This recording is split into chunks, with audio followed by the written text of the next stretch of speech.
Hi, this is Sam Prell, weekend editor at Joystiq, and I am here to tell you about my favorite game of the past 10 years, League of Legends.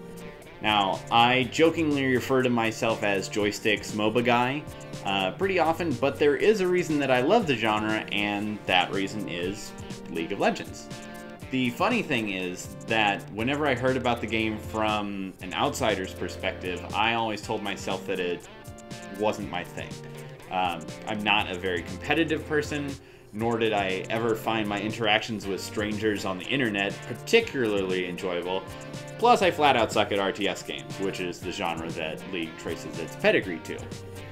But it turns out that I was wrong on all fronts.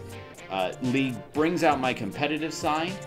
The community has been more positive than negative in my experience, and through practice, I've managed to become a pretty decent player. Now, having been on the market since 2009, League has had plenty of time to evolve.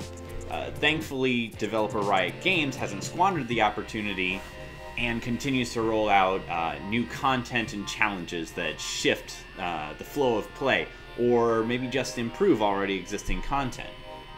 Case in point is the in-game item shop. Most MOBAs have some form of an item shop where your character can purchase upgrades that make them stronger, faster, better, more Daft Punk.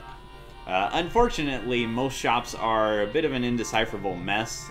They're labyrinthine constructions that pull you out of the moment and out of the fun.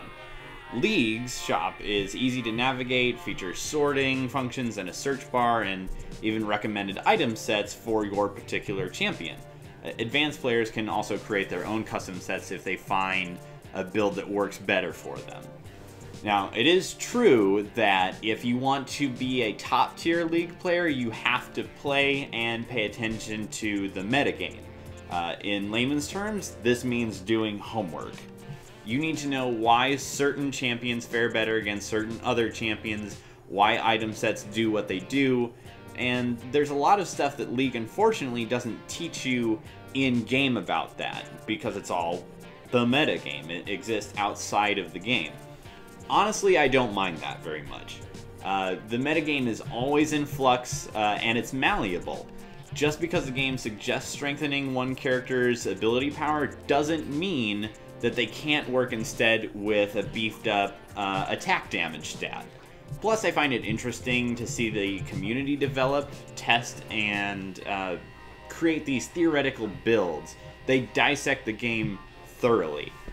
Now, if you ever want to step outside of the usual 5v5 matches, League has several other modes that you can tinker with. The 3v3 map introduces something called altars. These are control points that give you and your team a buff when you control them, and it also makes surprise attacks a pretty nigh constant threat. Dominion is another mode that plays out kind of like a giant, constantly shifting game of King of the Hill, as your team must fight to control 5 points around a circular map. My favorite mode, though, is ARAM, which stands for All Random, All Middle. It has 2 teams of 5 clash against one another while confined to a single lane.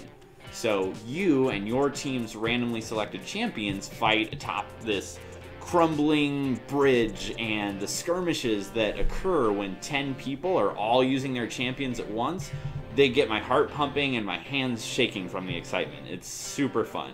If you ever want to ditch the concepts like minion farming and just get up in another player's face, this is the mode.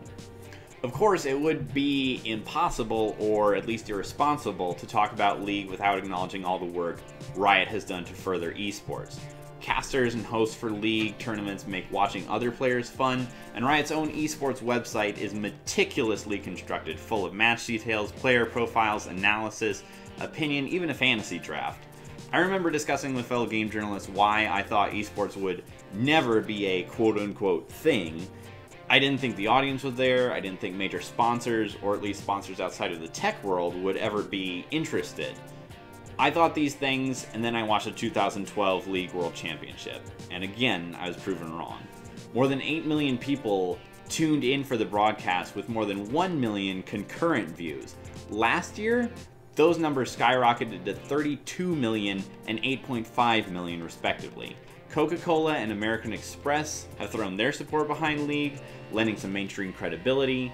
Higher learning institutions like Robert Morris University of Illinois are granting League players varsity athletics scholarships. Even the US government now allows pro gamers the ability to travel to the US on an athlete's visa. Riot Games wasn't the first developer in the esports space, nor was League the first MOBA, but the company's influence in both the rise and popularity of esports and the formation of the MOBA genre is arguably unparalleled. So, League of Legends has shown itself to be a powerhouse of a game, and there's many good reasons for it.